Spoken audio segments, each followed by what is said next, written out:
Good morning, everybody, and welcome to TLC Live as every Wednesday at 11 in the morning. I learned from last week that you don't say like every Wednesday, you say as every Wednesday. You can, but it's like every Wednesday. But it Is doesn't as or matter. is as like or is like? Like every Wednesday. Oh, you see, I got confused. Yeah. Okay, well, my classes is still. You get so busy and you travel all the time, so the classes is a little bit interrupted. And speaking of traveling, I forgot to tell you that I've got to bail a little early today because I have a hospital board meeting. No, So why you don't tell me in I advance? know I should have, but it's only like the last 10 minutes, so you can handle it. Okay, yeah, I can handle it Yeah. with our last Yeah. with our second So guest. Mark's going to have to focus on you, which the entire world wants to see you anyway. Of course. Yeah. I mean, no brain. Yeah. No brainer. No brainer. Yeah. No. Anyway, welcome everybody. Thank you for joining us. We have an exciting program, but we also have some exciting programming news. We now are able to take your phone calls, your comments, or questions. Keep it clean and keep it on subject. If you want to dial in, the number is on the bottom left of the screen. It's 281 833 3333. So it's 281 833 3333. You'll call in, the producer will screen you, and then we'll put you on air. So, And hopefully we can have phone calls because before we tried, but it was on video and people didn't want to be on camera. right. But today is just like you're calling to a radio show or something, so it's just the Yeah, voice. people don't mind being on camera with me, an old bald headed guy, but they're always intimidated being on camera with you. Of course. Yeah. Thank you. All right. So it's still election season. We have Republican primary runoffs across the state of Texas. Not many, but some. And we're excited that we have Marc LaHood back, who made the runoff in Bexar County for district attorneys. So you Correct. want to reintroduce Marc so everybody knows who he is. Yes, Marc LaHood is a candidate for the Republican nomination on the runoff for Bexar County District Attorney. And Marc was with us at the beginning of the year, and we are so excited to see that he made it for the runoff. So we are here to hear him how is going to be the campaign from now till May 24, how we can help you, and how the community over there can help you, Marc. And I'm also going to say that Marc is kind enough to have been a sponsor of the Tough Tejano luncheon at the Whitty Center in San Antonio on April 5th. And as everybody knows, we got a call last week from the governor of the great state of Texas, and he has decided to join us. So we're really looking forward to having Governor Abbott at the Tough Tejano Award luncheon April 5th. And Marc, you'll be there as well. We're looking forward to seeing you. Yes, sir. Good morning. Good morning. Buenos días, Marc, ¿cómo estás? Muy bien. Muy bien. Thank you. Muy bien. So, Marc, How y'all doing this morning? good, good. Tell us about the race. What is the strategy to secure victory on what is it? May 24th is the runoff date. Is that right? No, so there's no runoff. I won the primary outright, and so Oh, going okay. Oh, forward, yeah. okay. I So was going forward, I was told oh, go ahead. that you made it for the runoff, and that's Well, then, why. when we're going to change it to congratulations. Yeah. So we're proud Thank of you. you. So how many opponents did you have in the primary, Marc? It was me and one other primary opponent. So it was me and an opponent by the name of Mayor Chacon, a former prosecutor here in Bexar Gotcha. County. Gotcha. So tell us what's the strategy moving forward. What are the issues again that you're going to be arguing and trying to convince the voters of Bexar County and San Antonio why they should support you? So, fortunately, our messaging doesn't change. We have focused from the very beginning on what matters to people here living here in Bexar County. It's, our faith, our family, and our safety and security of our community. Those are core conservative values, but those are core values that apply to everyone, man, woman, and child living in Bexar County. Uh, Bexar County is a Hispanic epicenter here in Texas. And for the last 2 months since we got in the race and going forward, we've been reaching out to people throughout the county, just talking about those three core things, supporting the rule of law, supporting our law enforcement. Right now we have a war on our police officers I'm sure you saw what happened in Austin, what happened here in Bexar County recently is, our DA's offices across the country are waging war against the men and women that are fighting to keep our community safe. And so we're just taking that message out. And so far, the reaction has been super positive. It's been a lot of excitement, a lot of enthusiasm. So, we're excited going forward. Several years ago, George Soros made a substantial contribution to the district attorney, the Democrat liberal district attorney in Harris County. Has he been playing in your county? Has he been making contributions to candidates in your county? He has. So the current DA, the incumbent that I'm fighting to remove from office, is a George Soros funded DA. I believe he gave him about $1 million in 2018. And, for Soros's intent, it was money well spent. Joe's first year in office, he stopped prosecuting heroin, meth, fentanyl, crack cocaine, quarter gram or less. Didn't matter what the facts were. It was getting dismissed. It was getting rejected. Drug charges, all types of cases have just been going out the window. So I guess he's gotten what he's wanted so far. So you say a quarter ounce of meth or fentanyl. Explain to the viewers how deadly either one of those drugs are. So it's an ounce of marijuana. It's a quarter gram of fentanyl. Fentanyl is one of the most deadly substances. Um, you know, I'm sure everyone's heard.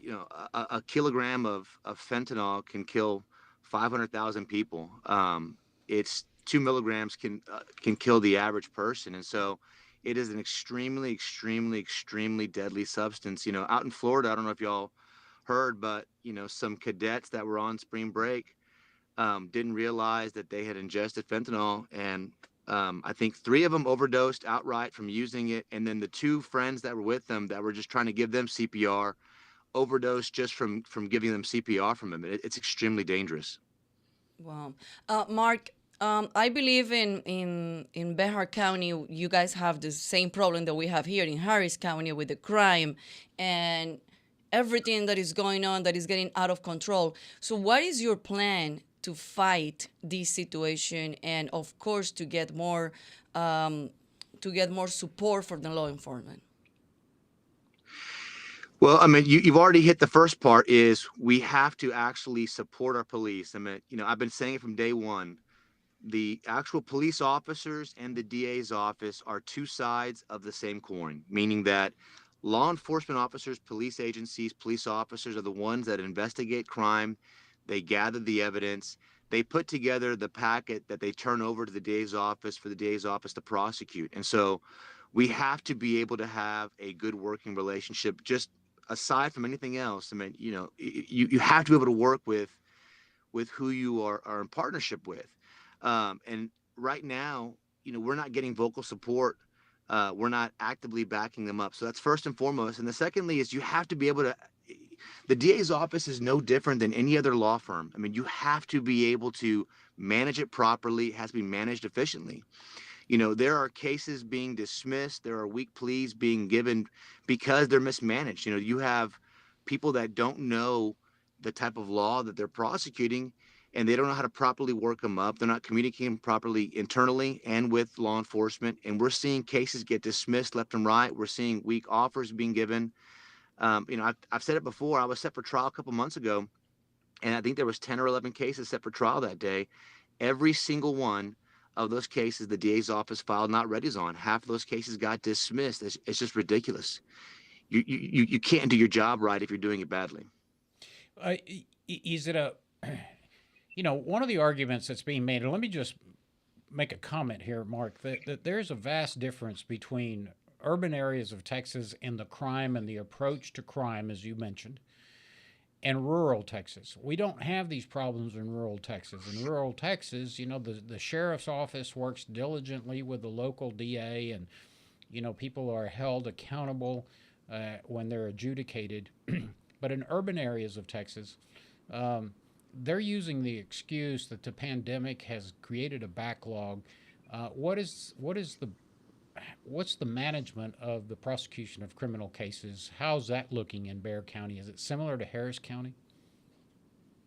Yeah, it is sadly. I think most metropolitan areas, their backlog has increased multiple fold.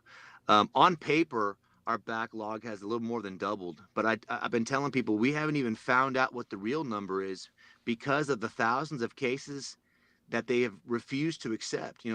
Like I said, a quarter gram or less of a penalty group one drug is being rejected or dismissed, and so those cases aren't part of the backlog because they're not even being handled. I mean, we don't even know yet how many more thousands of cases are actually should be included in that backlog but aren't there because they're just rejecting them outright. And so, I'm terrified to find what the real number is. Mark, I want you to share with our viewers, the ones that didn't tune on the last program that we had you, tell us about your background and why you decide to run for this position. Thank you. Um, I'm born and raised.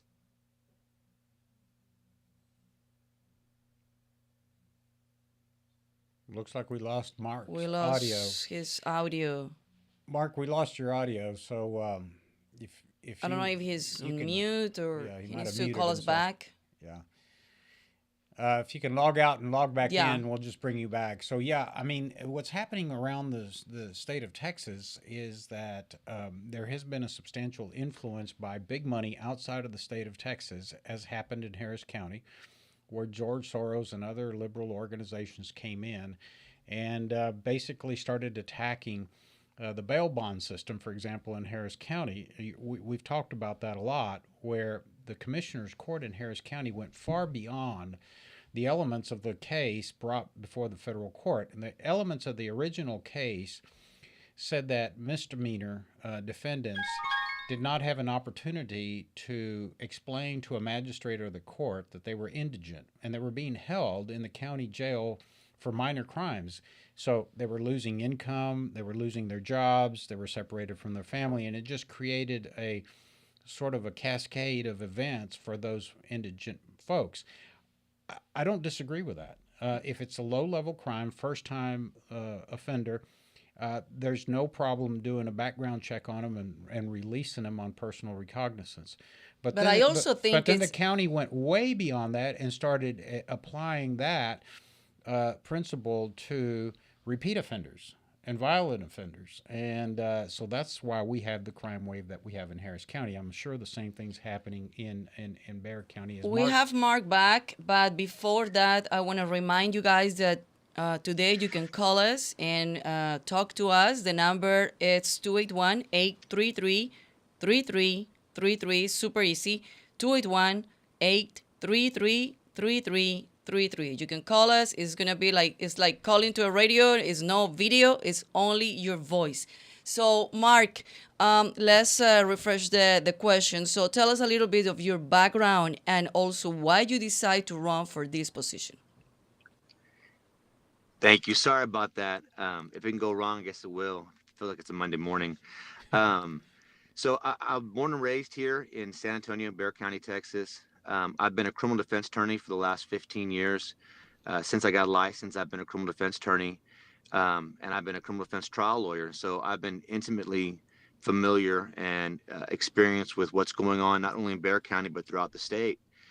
I got married back in 2017, and we have 4 children, 3 under 4. And the last 3 years, like I said, I think y'all had asked earlier, the current DA is a Soros-funded DA. In the last 3 years, I personally, we've all seen just how Bexar County's gone downhill. It's not getting safer; it's getting more dangerous, less secure. And I ultimately asked myself, this has happened in 3 years. What's going to happen in 8 years or 12 years? I mean, if we don't put a stop to it now, if we don't take back our county and our community and bring back some sanity and some law and order and some safety and security, if we don't act now, it's going to be too late. And so that's what got me off the sidelines and got me into the race. It was because I love Bexar County. I love my community. I love my family. Mark, you've been in law enforcement, or at least an officer of the court for some time. So you've watched, both the prosecutorial and the defense side, and so I would consider you an expert in the criminal justice system. I want to ask you a question. From a public policy perspective, one of the issues that we have here in Houston, and I'm assuming the same thing happens in the city of San Antonio, remember that there are basically two large law enforcement agencies in most counties in Texas, urban counties in Texas. For example, there's the SAPD, which is the San Antonio Police Department, and there's the Bexar County Sheriff's Office. Same thing in Harris County. We have the Harris County Sheriffs, and then we have the City of Houston Police Department. The City of Houston Police Department is woefully under pressure because of the financial situation in the City of Houston. And so we are short of police officers. I think we have one of the smallest ratios of police officers to citizens in the nation.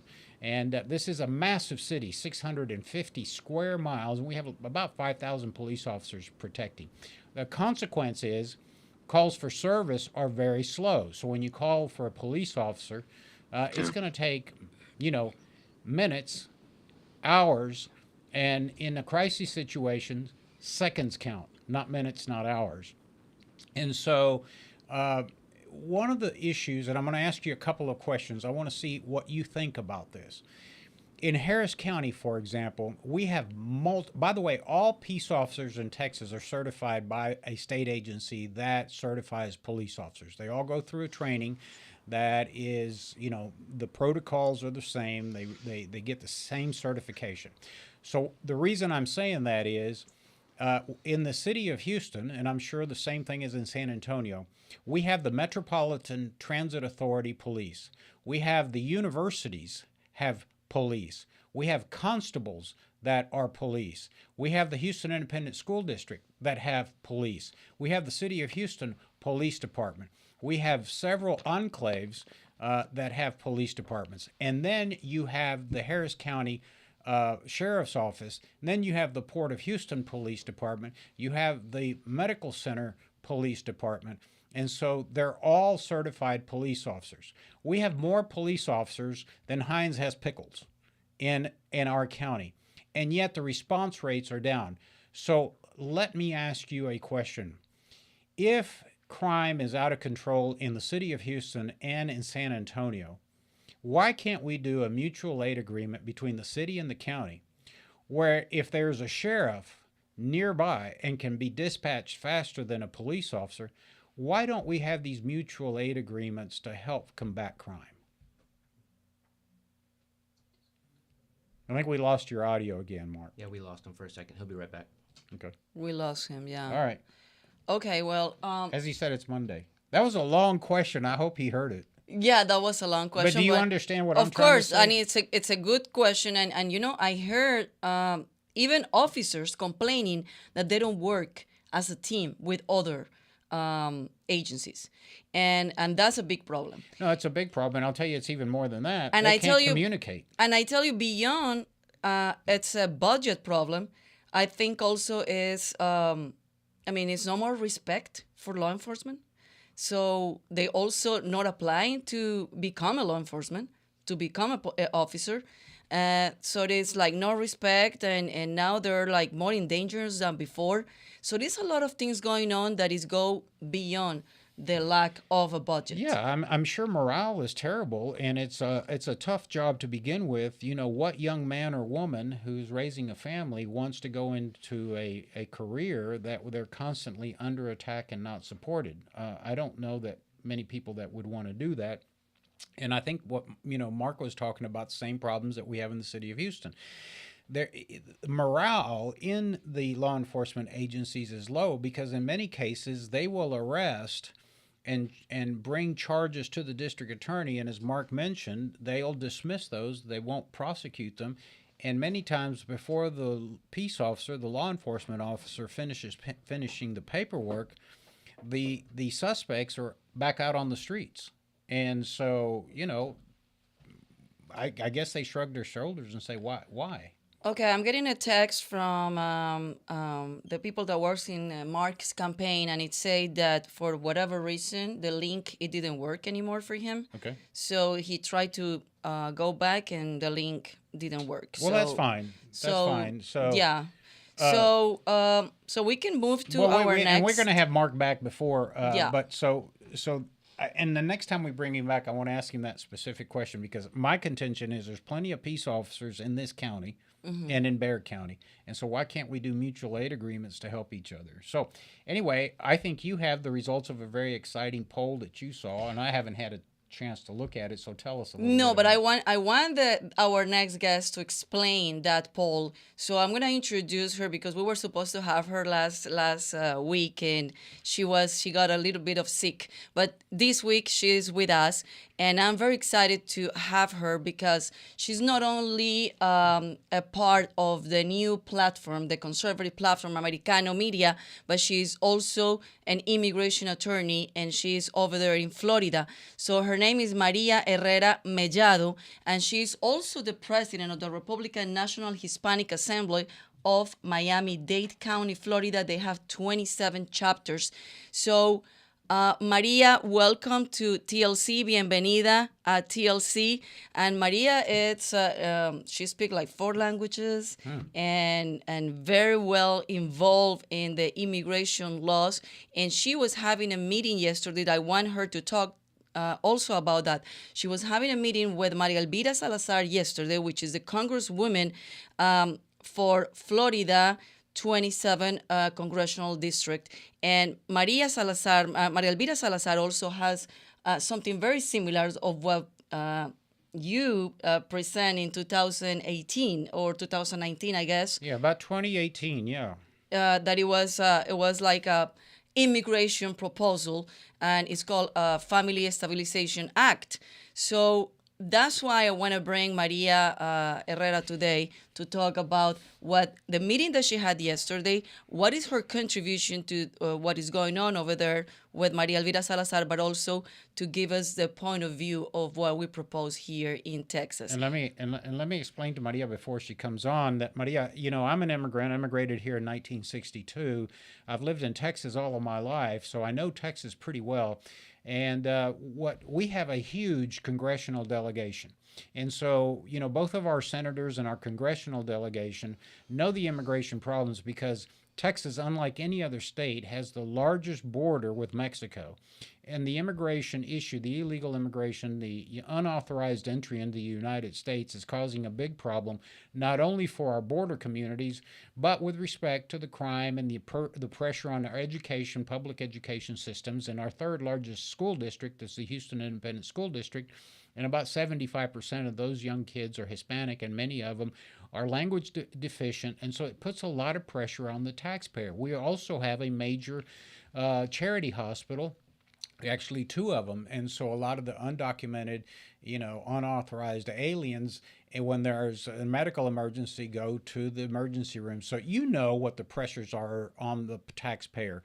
But I've been frustrated for years because both the Republicans and the Democrats talk about immigration. They identify the problems keenly, but yet they do nothing. I mean, the Democrats will put up these crazy proposals that they know the Republicans will never support.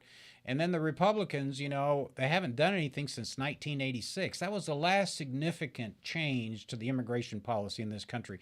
So back in 2018, I proposed what we call family stabilization, which was for immigrants that have families in the United States and have never violated the penal code, let them apply for a legal status every 5 years, renewable every 5 years, as long as they don't violate the penal code.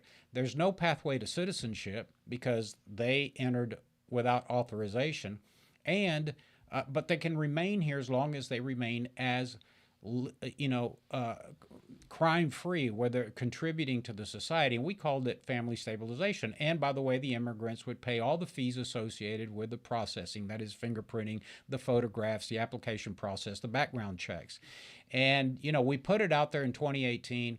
Nobody bid on it. And so when Andrea told me about the congresswoman in Florida, it almost mirrors the policy that we've been promoting. So we're excited that you're on. Tell us a little bit about it.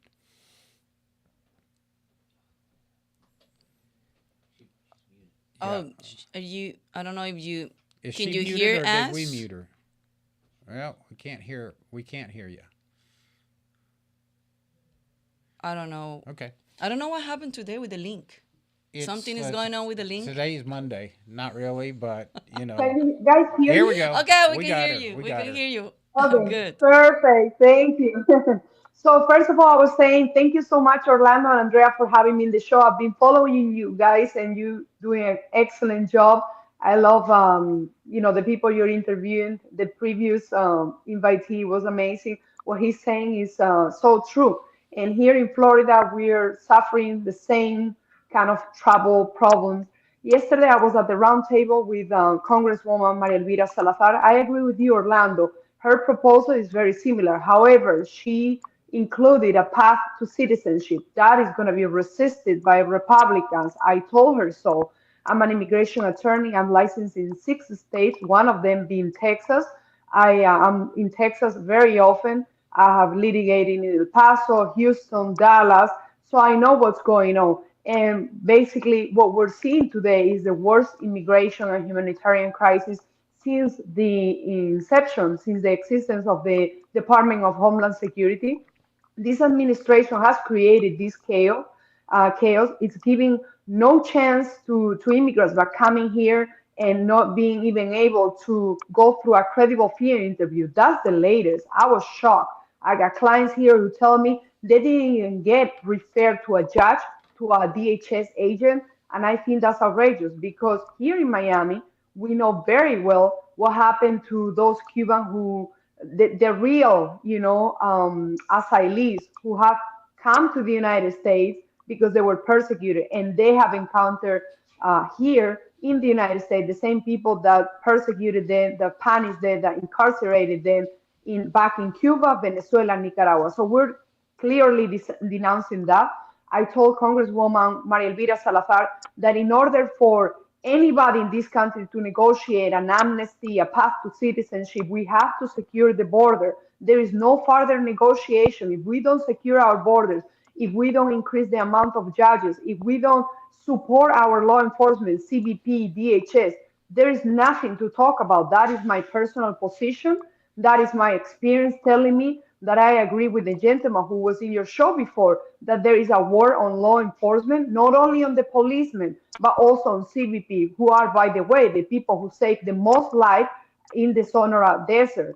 I graduated from the University of Arizona in Tucson. I participated in the clinic fighting against human trafficking, and I can tell you that's exactly what's going on. People don't know what they're talking about, and I think Hispanic Americans will set an example. This is what I said yesterday. If we take the streets of this nation and we send a message, there is no negotiation going on unless we secure our borders. We came here for prosperity, for a better life, and we should be united that this country needs to remain safe.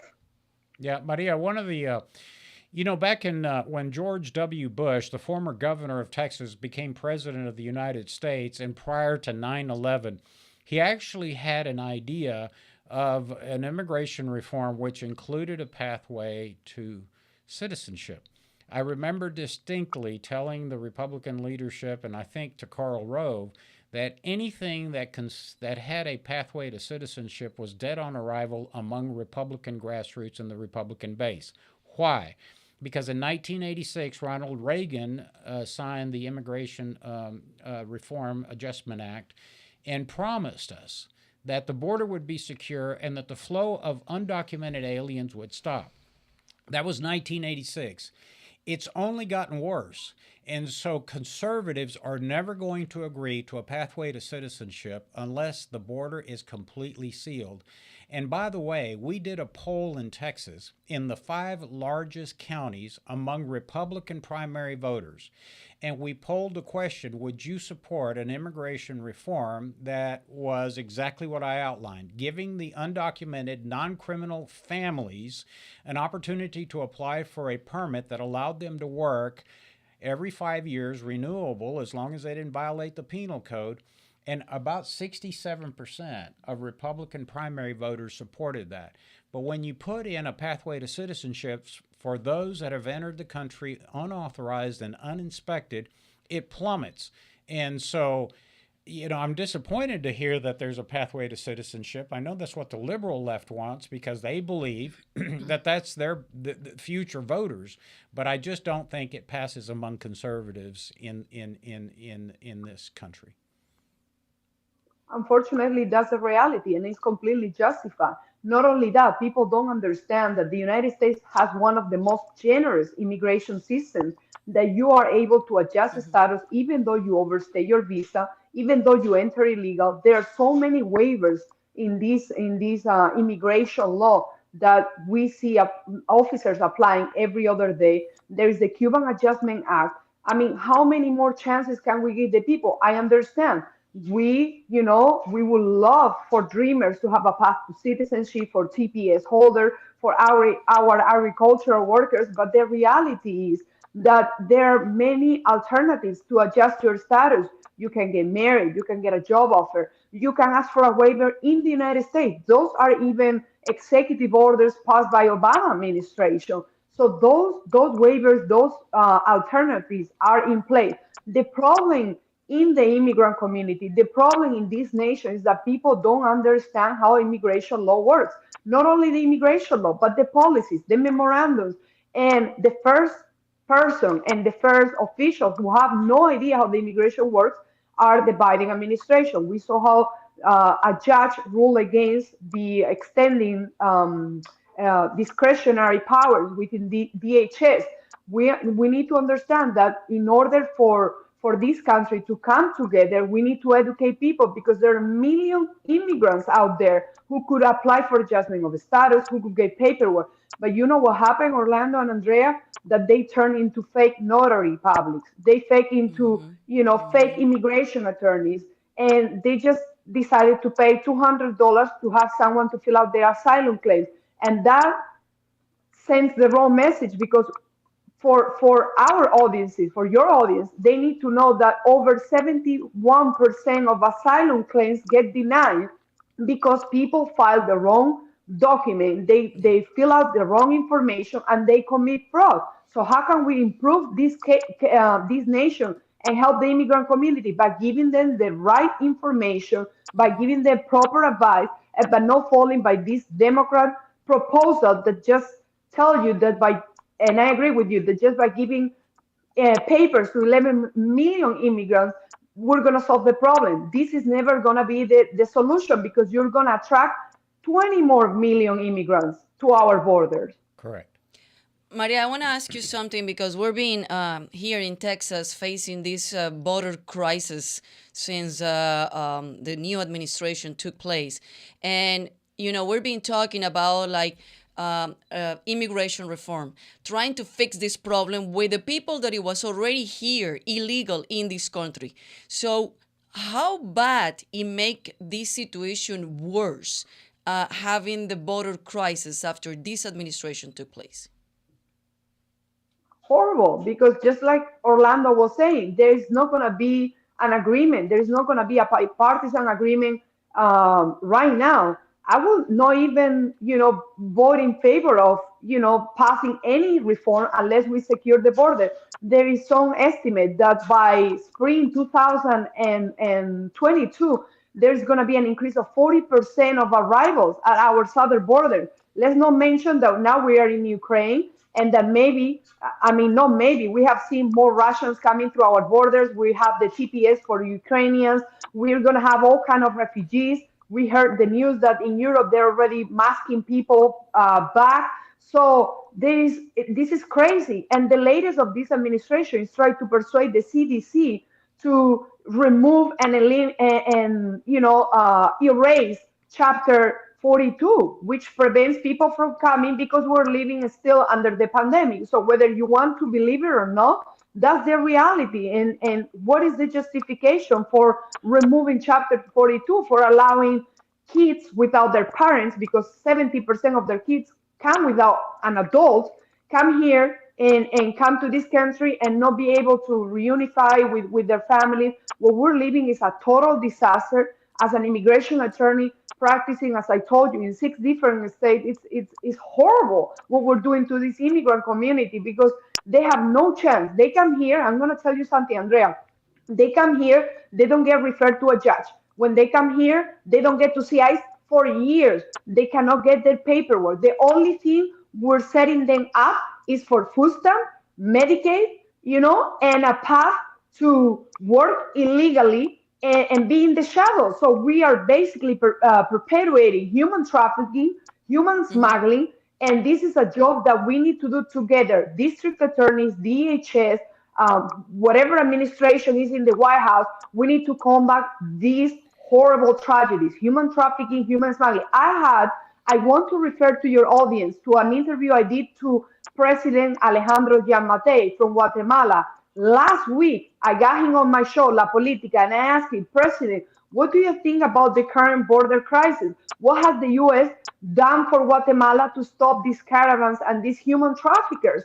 And he said, nothing, Maria. We haven't received a single dollar to stop the caravans. Not only that, they haven't even asked us to stop these flows of migrants. We have incarcerated people. We have even sent back Cubans. We don't feel comfortable with that, but we have been sending back Cubans, Venezuela, who claims they were persecuted because we cannot accept the amount of immigrants coming through our borders. Not only that, Andrea, but they passed a federal law to persecute and incarcerate coyotes, and they beg this administration, please do the same.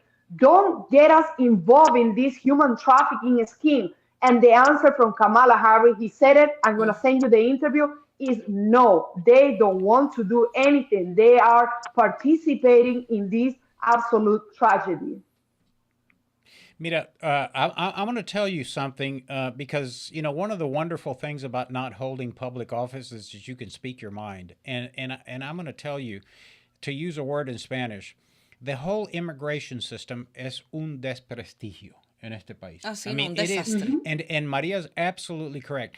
It's a modern day importation of cheap labor that borders on slavery because, as she correctly says, it doesn't give a huge swath of the immigrants an opportunity to have a hearing to state their case. And it just creates millions of people that are, we call it in the shadows, but are living in fear of family separation, of deportation, of detention. And I think it's a modern day racist importation. And I'm telling you, another thing, the American people get mad at the immigrant. And I tell everybody, I'm an immigrant. My father brought me to this country escaping communism. The people leaving Guatemala and the people leaving El Salvador and the people leaving Nicaragua are doing what is naturally God-given human instinct, is to survive and to provide for their family. Mm-hmm. And so they know their only chance is to go north because we have a very weak immigration system. But I tell you, the problem is not the immigrant. Don't dislike the immigrant for trying to survive. Your distaste, your dislike, your anger should be directed towards the U.S. Congress, to whom you write a big check every April 15th to fund the federal government to enforce the laws, and they do nothing. It's been 40 years since they have had a serious address of the immigration system. It's not the immigrant. It is the Congress and the federal government that are co-conspirators in what Maria has correctly identified, the continuous importation of cheap labor in this country. Because here's what I'm going to say, Maria. If you really wanted to stop illegal immigration in this country, you should arrest the CEOs of hotel chains that employ maids. You should arrest the CEOs of Cargill and major agricultural operations that use immigrant labor. You should go and arrest meatpacking plant CEOs who use immigrant labor to slaughter and package the meat. How about construction companies that use cheap labor? That'll end immigration. When those CEOs and board of directors do the perp walk, illegal immigration will stop mañana. But there is no will in this country because we have an insatiable appetite for cheap labor, and we have a Congress that will not address that because they're afraid of corporate America. Maria, you mute yourself. Okay, we can't hear her again. But No te podemos escuchar. I hope she heard that, because when she comes back, I want to hear her comment on that. I mean, I think it's a bit rough, but you got to call it what it is.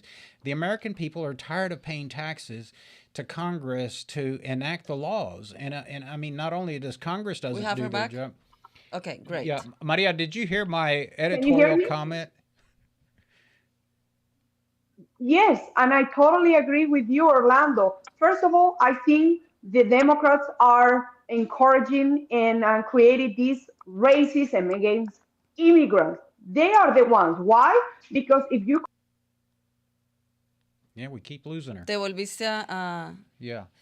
We got technical issues today, but that's okay. Maybe she'll That's she'll what come happened when back. it's live. It's a live show. Yeah. But, and not only that, I want to make my final comment before I slip out, Andrea. Not only is it at the federal level that's bad, but you know full well that our local sheriff was being considered as the head of immigration and Correct. services in the United States. We have her. He did not get. So, Maria, if you're back, I want you to okay, listen to this, and then I'll let you finish out the comment. It's gotten so bad, Maria, that the Harris County Sheriff was nominated by the Biden administration to head up immigration services. His nomination lingered for about a year and a half, and ultimately it was withdrawn a couple of weeks ago, so he's not going to become the head.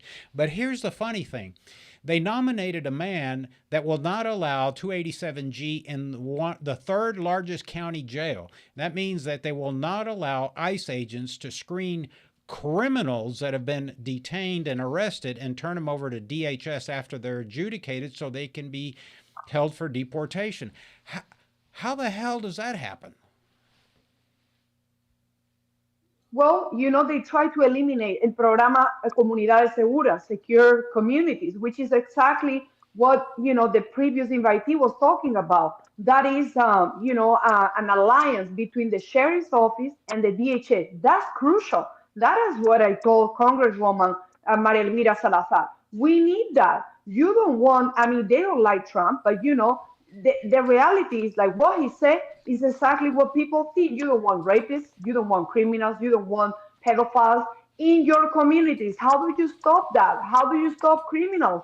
By letting the sheriff office and the police communicate and cooperate with DHS. So when the person is, released on a bond or the person has paid for their criminal penalties or sentence, the DHS pick them up and continue, processing them and escort them out of this country. That is very important. But going back to my point, Orlando and Andrea, I think what the Democrats don't understand and what even the Republican needs to understand, and the message needs to be out there, is that they are creating hatred against immigrants. Because in any country, if even in your home, if a person comes here, knocking your door and say, "I'm hungry, I need help," you welcome them. But if you have, another person, a conspirator, helping you out, sneak people in your home, and thousands, we're talking about 140,000 people at the border just in the month of January, the worst number, the highest number since the inception of DHS. People hate it. People are scared. People don't know what to do. And as you pointed out at the beginning, Orlando, what is causing us? Here in Florida, Governor Ron DeSantis ran the number and say the problem is that the left says that immigrants help the economy, that they are, they pay taxes, but it's not enough because the amount of money we're paying for the elementary school to undocumented immigrants is not, it doesn't outweigh the cost of, legal or illegal immigration. So that's the point. And my last point is that even though we have the E-Verify program, I agree with you, Orlando. Employers don't respect anything. People without papers continue to work. Here in Miami Beach, you can see that that's slavery, that's human trafficking, and those are the people who needs to face reality. In Europe, we do. Employers are scared to hire immigrants, and we need to talk about that. But not only that continue hiring illegal immigrants, but now it's a big challenge, Maria, because we're seeing that every single business is complaining about not finding enough employees. So that we have an employment crisis also. So what did they do if people that are legal in this country after the pandemic, they don't want to work? So what is their choices for them? So it's a very challenged time that we're living right now, with the crisis on immigration, with the crisis on employment, with the crisis of after pandemic, that people are still trying to adjust. Many people, I've been talking to a lot of business owners and a lot of people that used to work for other companies, that after the pandemic, it changed the game for them, and they don't want to go back to work. They want to work less hours, less days. They don't want to work Fridays and sometimes not even Mondays. So it's a big challenge in all levels. Of course, Andrea, because this administration create the perfect scheme and the perfect environment for people not to work. They send people home, they scare people, they told them you're gonna die, you have to mask, you have to get vaccinated. I don't care about your health. You need to get vaccinated, otherwise you're not coming back. On top of that, we're gonna send you state unemployment money and federal unemployment salaries. So it's absolutely deplorable. This is what we're living, and the situation is not going to change. As a matter of fact, we see in California, they also created reparations, for people. They want to do the same for African Americans. They want to do the same for Hispanic. We're not victims. We are not victims. Cuban Americans come here, and after a year and a day, when they get their paperwork, Andrea, they work for the biggest companies in the nation. So the message has to be clear from the Hispanic community, from the immigrant community. We come here to prosper. We don't want your pity. We want documents. We want to be able to come here legal. Open up the consulate, hire more judges, hire more DHS officers, hire more consulate staff, and we will come here legally. Nobody, as a matter of fact, I was going to mention this in the latest Ipsos survey and in our survey in Americano media, immigration. Yeah, I was going to go to that point now after topic. this, because that's the reason of the result of the poll that you are going to talk about now. Yes, Andrea. So there are a lot of surveys going on, but the latest was our poll. 1,500 Hispanic American responded. What is your number one concern? They don't say immigration. Number one concern, the economy, then the pandemic, then all these things. So immigration is the topic number 8. So what the left is selling, what the media is selling, is that immigration is the topic that divides us the most. That the immigrant community, that the American, the immigrants, the Hispanic Americans, the U.S. citizens are concerned about immigration. That is not even true.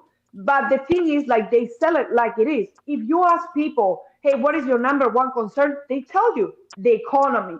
But when you go through that survey and that poll, I asked your audience to check, how it's clear that the media, the media plants those ideas into everyone's head. So they are concerned. Number one concern, Russia. Well, Russia is not a threat. It's China. What about critical theory, racism, all this stuff? It's really sad what we're seeing. That's why we also launched the first Spanish, National Conservative Network. I know that you have Willie Laura, the vice president, last week, but I'm going to tell you something. Programs like yours, networks like us, radio shows, it's so important because we are sending the wrong message. We're telling people that they need to live scared, that they don't have to work, that this country will pay for everybody, and that we will not become a communist country. As a matter of fact, and as the Venezuelan American community clearly says, it's not that we will not, it's that we are living under socialism in this nation, a system that has been rejected by the majority of Hispanic Americans, and a system that has set Venezuela into the poorest nations in the world, even though they're number second, oil producers. So it's really scary what we're living.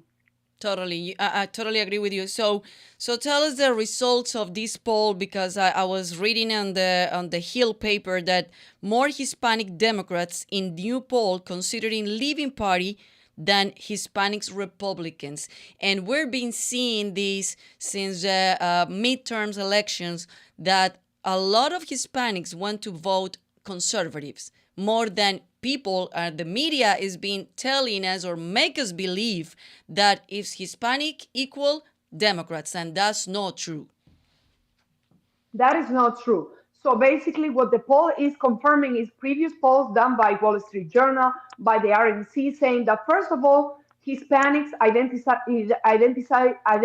themselves as Hispanic, not even Latinos, not even Latinx, just as Hispanic. That's the majority, overwhelming majority. Second of all, is that they are willing to leave the Democratic Party because the policies they are advocating for, they recognize as socialist policies, policies that they reject, they don't want anything to do about. Okay. Also, they are talking about even after Trump is left the White House, 20% of Hispanics are willing and happy to go to bring back Donald Trump. Why? Because if we remember, the unemployment levels were so low with Donald Trump. Hispanics were prospering, people were happy, people were saving money. So that's also an important, takeaway from this poll. And as you can see, this confirms that people are very, very unhappy with Joe Biden. The support for Joe Biden, Kamala Harris is at all-time low. People don't like it. They think their policy have created this chaos, not only at the border, but the inflation, the foreign affairs. That, I mean, they are so disappointed that we abandoned our soldiers in Afghanistan, that we left all the arms and artillery. So, I will encourage your audience to take a look at that, and take a look what the major newspapers are saying. Hispanics are turning to the GOP and are becoming conservatives because they are scared. They are scared that their kids are being indoctrinated. They are scared that this country is not safe anymore. And they're scared that they cannot even pay at the end of the month their basic rent, utilities, and maybe education. And I don't think they're becoming conservatives. They always been conservatives. They just realizing they are conservatives because we're being brainwashed by the media. The media 10, 15 years ago is not the same media that we've been living these days. And I'm so happy that Americano media launched last week or 2 weeks ago. And I wanted the last minutes that we have in the show before we go off the air, I wanted you talk about Americano media, because last week we have Willie Lora, which is, I love him. He's been my friend for many years, but unfortunately we had bad audio with him. So I wanted you to talk about Americano media, where we can find Americano media, how we can listen it, and also where we can find this poll, because this is very important for people to find out these elements that you guys been working on it. Absolutely. So Americano Media launched a couple of weeks ago. We are in Sirius XM channel 153. You can also download the application Americano Media. You can also check the website americanomedia.com. We have 18 hours of original content in Spanish, and the programs are amazing. We have great hosts, not only in the United States, in the state of California, Texas, Florida, Virginia, Washington, D.C., but we have hosts and analysts in Argentina, Portugal, Spain, Honduras, El Salvador, Colombia, you name it. It's amazing. The level of support, the enthusiasm that this new channel, this new network has created, it's amazing. You can find the poll, the result. You can see the latest article of Americano Media in The Hill, in NBC. You can find the poll in our website. And I'm telling you, we need to work with your organization as well, Andrea, because we want to interview people. We want to help also for you to achieve your goals. We need to be united, and I think we stand together to secure our border, to create more prosperity, and to defend socialist policies. Yes, please. I mean, we would delight to be on your show talking about, especially about immigration, the topic that, this is a hot topic, and it's impact everybody, immigrants and no immigrants in this country. It's very important to keep talking about that. And I don't know how far is Maria Elvira Salazar proposal, but we need to get together with her and you to bring effort and to bring ideas, the Family Stabilization Act and also her proposal, and come up with something that it will be possible for this country and for all immigrants and no immigrants. Just this country, the country that we live. And I'm from Colombia, but I love this country as much as I love my own country, because this is the land of opportunities. But we're seeing what is happening, that, as you're saying, it's not that we're going to socialism, we are living already. That we were like running away from our countries. We cannot see and we cannot allow this in this country. So thank you so much for what you've been doing. Y hablemos el último minuto en español para que promuevas Americano Media en español también. Magnífico. Pues Americano Media es el primer canal conservador nacional completamente en español, con sede en los Estados Unidos, pero con presentadores y analistas políticos en muchísimos países, desde Portugal, España, Argentina, Colombia, Perú. En fin, estamos muy orgullosos de lo que estamos haciendo. Pueden descargarse nuestra aplicación en Americano Media, en sus teléfonos. También pueden ir a la página web americanomedia.com y, por supuesto, nos pueden encontrar en la radio, en SiriusXM, canal 153. Son bienvenidos. Necesitamos el apoyo de millones de hispanoamericanos, de millones de hispanos que quieren que conozcamos qué es lo que está pasando en materia educativa, en política exterior, en inmigración. Necesitamos unirnos para defender los Estados Unidos y a la vez defender al mundo libre. Muchísimas gracias, Andrea. Ha sido un placer y estoy de vuelta cuando vosotros lo determinéis. Claro que sí, te vamos a volver a invitar, María. Muchísimas gracias por tu tiempo y estamos pendientes con todo esto que está pasando con inmigración. Nos vemos pronto. Nos vemos pronto. Gracias. Ciao, ciao. And thank you so much for watching us today. Please also visit us in TexasLatinoConservatives.com, TexasLatinoConservatives.com. Remember that we have our next event in San Antonio, the Top Tejano Awards. It's going to be April 5th. If you haven't get into yet, please go to the link and buy a table, or buy just to get in with single person, with couples, whatever you want to do, but please go and support us over there. We're going to have Governor Greg Abbott in that event. It's going to be a launch in San Antonio. So just go to TexasLatinoConservatives.com and you're going to see all the information about not only that event, but the upcoming events. And remember, the runoff on the primaries is going to be May 24. Los veo el próximo miércoles. Chao, chao.